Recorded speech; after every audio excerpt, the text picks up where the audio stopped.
Thank you so much for joining. Hi, everyone. Thank you so much for joining.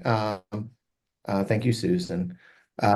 So this could potentially be a 90-minute or more presentation. So I want to kind of, in broad strokes, kind of explain how we were able to, within 6 years, um, and the entirety of the 6 years, provide on-demand faculty support. And we'll go over the receipts and the impact of what that has attained for us at the University of South Florida.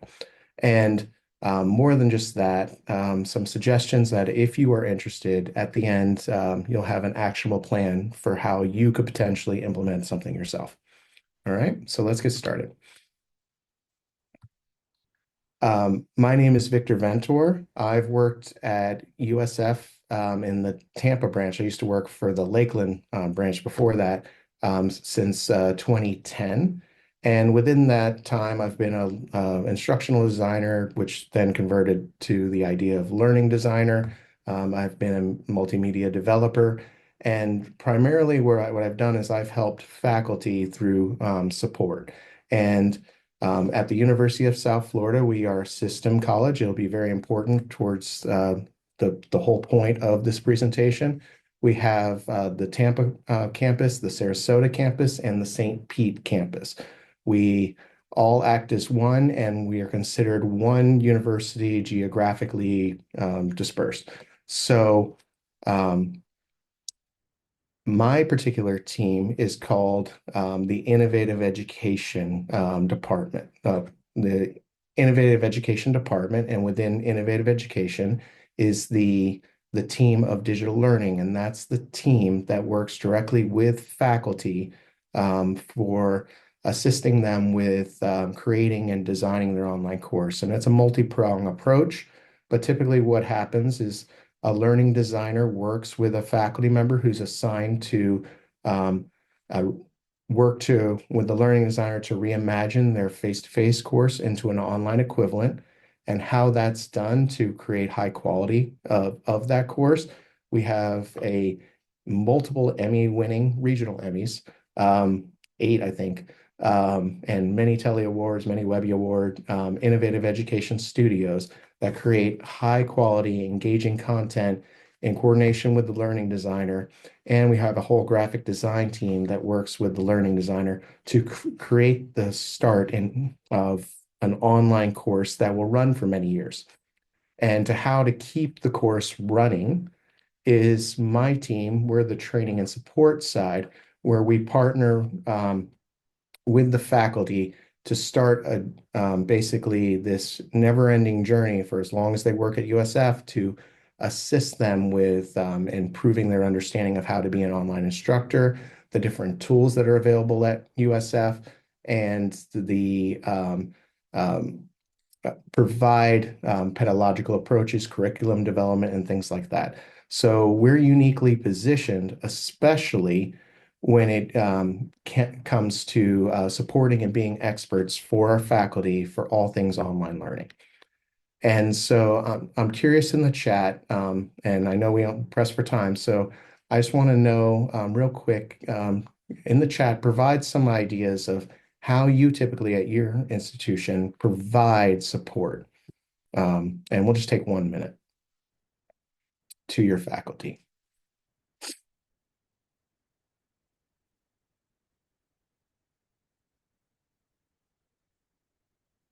Just type in the chat.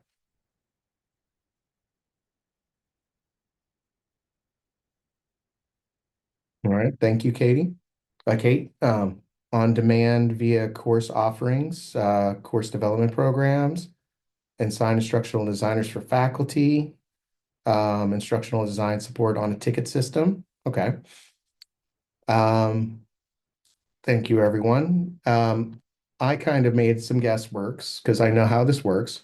Typically, the types of support are you have asynchronous, which is your email, website resources, self-paced courses and workshops, and then you have synchronous. And it doesn't exist in a silo. Typically, what happens is you need the asynchronous is good enough for a triage at the beginning, But typically, if a problem is too big or too complicated, the synchronous is needed. And what is the delineation between the two is typically it requires scheduling.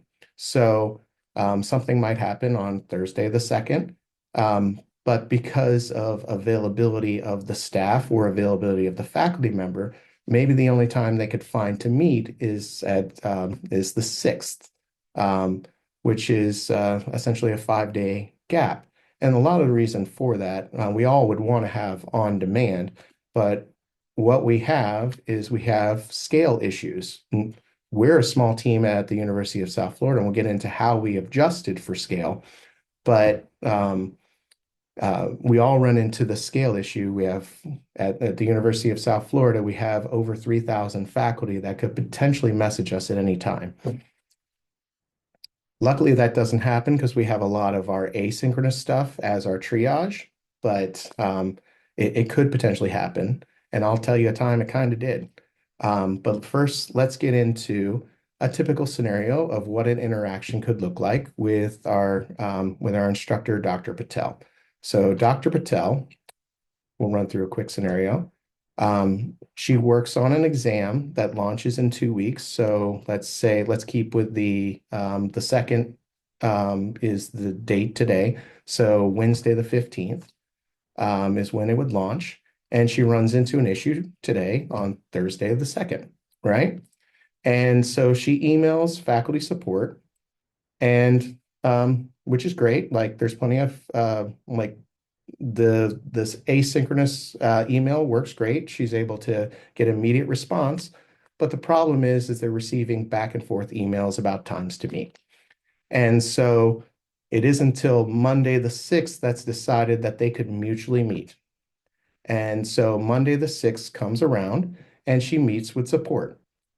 The problem is actually solved within 20 minutes, but she hasn't been able to work on that exam until Monday the 6th. And so Dr. Patel gets her exam finished on time, and it took 5 total days to solve the problem. Now, this is a typical interaction, and I'm seeing in the chat that we've all experienced, but is this problematic? Could there be a better way? Well, let's look into it. Is there anything wrong with this model? Not on its face, right? So Dr. Patel was answered immediately. It was a unique issue that required one-on-one assistance. The asynchronous wasn't going to work. She and the support staff had scheduling conflicts, which happens. We're all busy. They met in plenty of time, though, to get the issue resolved. The students were not affected, and the instructor was pleased with the overall interaction, right? Overall, it's a win-win. So that could be the win-win, but what I want to let you know is on-demand faculty support is an option. So let's see how USF has approached it. So a scenario of a typical USF interaction with Dr. Patel. Same scenario, 2 weeks, Thursday's the problem. Instead, she logs into USF Live support. She immediately works with one of our expert staff. The problem is solved within 20 minutes. And Dr. Patel finishes the exam that day on Thursday the 2nd, which then gives her time to enjoy her weekend without stress.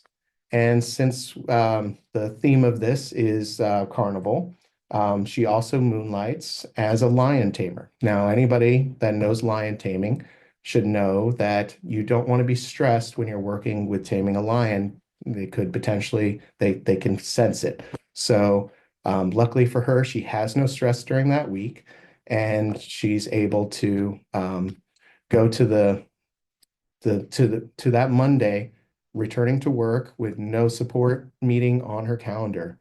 Isn't that great? So her problem was solved in minutes and not days, right? And so how did this become the norm at USF? Well, things kind of happened organically. The catalyst was COVID and the pandemic.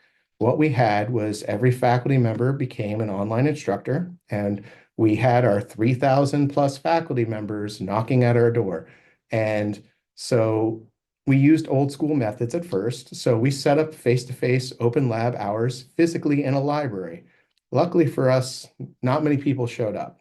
But while we were sitting there, we were constantly working with faculty individually, one-on-one, right? Well, luckily no one was coming in.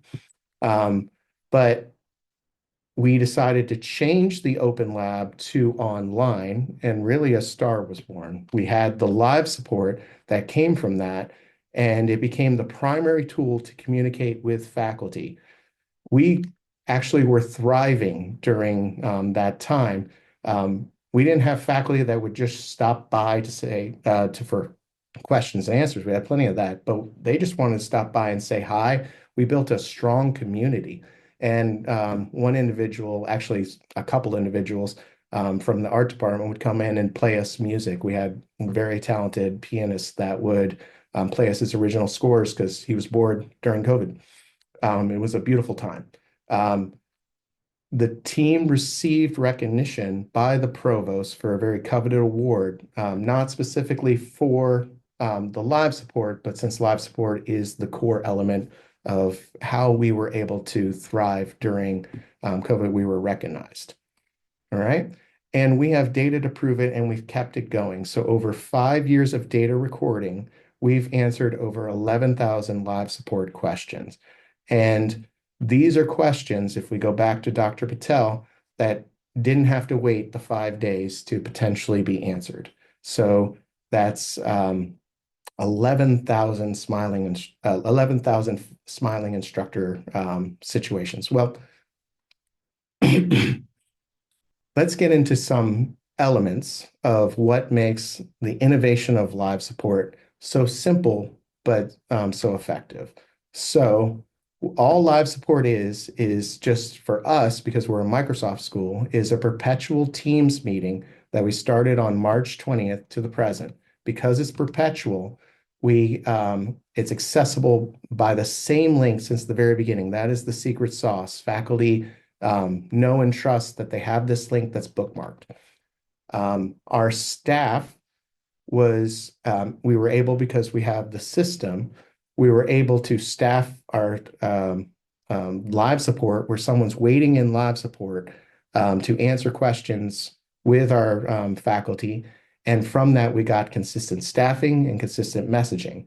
How we first started out is we had individual live supports across the different, like, well, live support, open lab, they're synonymous. They were originally called open lab. So Sarasota had an open lab, St. Pete had an open lab, Tampa had an open lab. The innovation was to combine the three, and make it one, and we all support each other. And so over time, through iteration, we started 9 to 5, but we found through our data that the most amount of calls were happening after COVID rolled around, was 11 a.m. to 3 p.m. And that staffing and the consistency for faculty was really part of the secret sauce. So faculty receive immediate just-in-time assistance. The first stop for faculty questions related to online is us. And if we don't know the answer, we know who can. And so just to break it down really simply, just to see what has occurred, is faculty click on one link that's established in their bookmark. And from there, they enter a Microsoft Teams session with our staff waiting. We typically have at least 2 people at all times that are staffed within there. And we only have about 8 people that are potentially in there within our staffing. And so they are able to then meet with a one-on-one expert, and then staff debrief and log the interaction. That's how we know we have 11,000 assistance tickets. So it's more than just answers. We provide solution. Our team goal is to build a relationship. It's not just to answer that one question. And it's how we differentiate from being an IT source. We focus on how to best answer them. And also, because faculty are providing us, letting us see through a screen share typically, they're kind of inviting us into their home as a so to speak, like they're like within their course. Their course is their home. And when you're inside the home, you comment on things, and we provide options and tips and tricks beyond just their question that provide additional value. And so there is no rush to answer their questions. Some come in to vent, some come in and have tangents, but we continue on until their question is answered or we find a way to answer that question.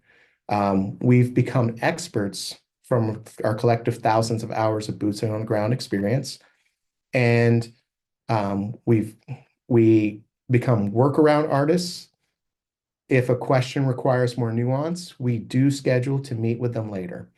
Now, some unintended positive impacts for the staff. These are things that seem like it would be complete opposite, but you would imagine there would be potential for burnout, but actually we had reduced individual staff workload. It's very easy when you think about it to schedule your day around the staffed hours that you've set. So for instance, I'm 11 to 1, and while that's happening, I work on other things during my downtime. My emails have been drastically decreased. Be yes, I'm an expert in a lot of these technologies, but because I've been able to impart and work with staff where they don't always work with me, they see the value from my other staff members that and vice versa, that they're able to the staff trust if they go to live support, they're going to work with an expert and they're going to get the right answer. It doesn't matter who it is. And because we're all in there and debriefing, we've built a consistency of messaging. And so the one-on-one assistance through I can looking through our tickets is a lot lower than our live support, obviously. Now, because we, as I mentioned, we debrief. During downtimes, we actually are testing features and we're creating guides. We've been responsible for a lot of feature requests that have made it within all the different products, Microsoft, Canvas, Perusall, all these different products have been the result of us being in a meeting where we're staffed to be there. We have the ability to test and retest with each other while we wait. And so we work on products and the projects in the background. And another unintended thing is because if we can't answer the question, we need to know everybody throughout the university who can. So we've built some really good networking and collaboration backdoors to IT and the registrar and so on. So why it matters, we have our good friend, Dr. Patel, is it built a culture and a resilience at the University of South Florida. So what I mean is it is an empowered experimentation without the fear of failure, right? Many faculty that have joined us from other universities, new hires, adjuncts, have mentioned how this is a key differentiator that they've been able to better understand and feel more empowered to work on things without having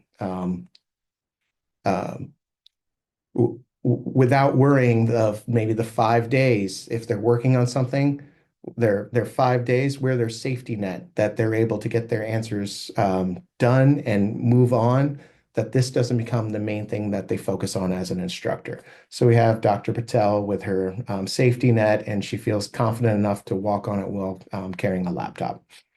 So our it has helped to market our team as the go-to source across the university. We are a small team, but we have a huge impact. Like most of the faculty since COVID, like we really got exposed, but as a result of live support and everything within it, we've been really able to become the premier go-to. And it's promoted institutional openness, and it inevitably happens living in Florida. It's not when, but if we've had times of continuity and service disruptions, live support has been our savior there, where even though the university has been closed physically, we've stayed available within live support to answer any questions, kind of like a mini COVID, right? And so even with platform outages, we've had where Canvas goes down, we still can have a communication. All right. And so if you guys are at all interested, we we had the we had the situation of COVID being our organic way that we started and kept this going. However, if you're interested, kind of thinking backwards, there are some practical steps for implementation. So the first thing, really, what we did is we used a tool that was already available to us. So you want to audit your existing communications. We used Microsoft Teams, but Zoom, other products that you guys use at your institution are fair game. What made it powerful was that we were able to build the cross-functional coalition and share staffing. That's where it becomes a little difficult, but entirely possible. We are proof of that. Um, by setting a consistent schedule and getting the faculty to know, even within, like when we say good morning and goodbye, we mention the staff times.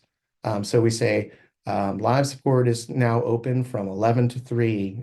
Happy to work with you. Or live support is now closed at 3 p.m. It will reopen at 11 tomorrow morning. So what that does is it gets the faculty knowing, okay, is this something that I could potentially wait on? Is it 12 o'clock? Then I can answer. We do increase the staffed hours based on peak hours, and we do borrow from our learning designers um, during the peak hours, like the very beginning of class and stuff like that. And when I'm talking about scope, the scope is for us is not just answering, here's the question, rudimentally answering it. We answer how best to, and that's where we build the value. And so what we could have done was pilot the program with a specific college and then think about iteration and feedback and then eventually launch. So for us, we didn't have that option. It still worked out great, but it would be nice to have that where you can continually make tweaks. We did make the tweak going from 9 a.m. to 5 p.m. All right. Um, I'm right at the time I was expecting. Thank you so much for sitting with me. I want to open the floor to any questions anyone has. Oh, thank you. I see it. Thank you, Timmy.